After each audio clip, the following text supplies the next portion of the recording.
Hey everyone, Dr. Alibhai here. I'm going to show you an exercise, a stretch called the couch stretch. A lot of us are really tight in the front of our quads, all the way into our hips, and those muscles actually cross your abdomen to your back.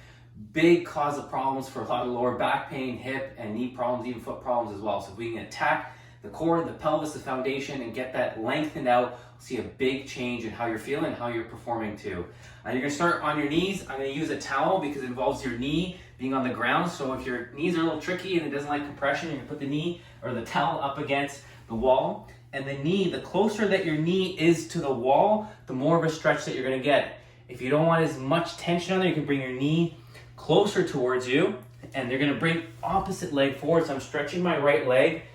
The top of my foot is up against the wall. And what I'm trying to do is to sit up nice and tall here, tuck my tailbone down so I'm not arching my back, my rib cage stays down, and I'm trying to bring my bum towards my heel, okay? I'm gonna take a deep breath in now. Breathe out, and I take the stretch a little further. Now, if you're not really feeling anything, or you're feeling too much, change the distance. You might wanna bring your knee a little closer to the wall if you want more of a stretch. One thing I like to do is to control the glute, contract the glute by squeezing the glute on this side. Breathe in, breathe out, relax that contraction, and take the stretch even further.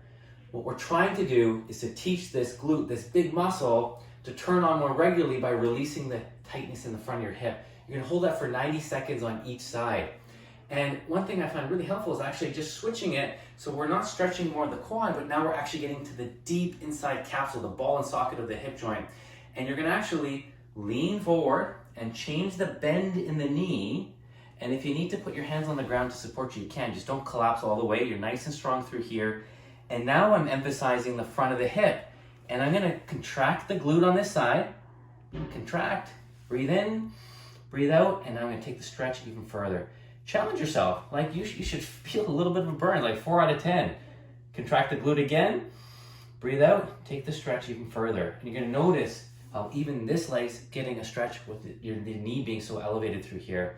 If you need to use something to support you, you're more than welcome to. I want you to make sure you're staying nice and upright in your torso. Do each side. 90 seconds is all you need. This is part of my nightly wind down routine and a great stretch to do to warm up your body, also cool down at the end of the gym time. Take care. Bye now.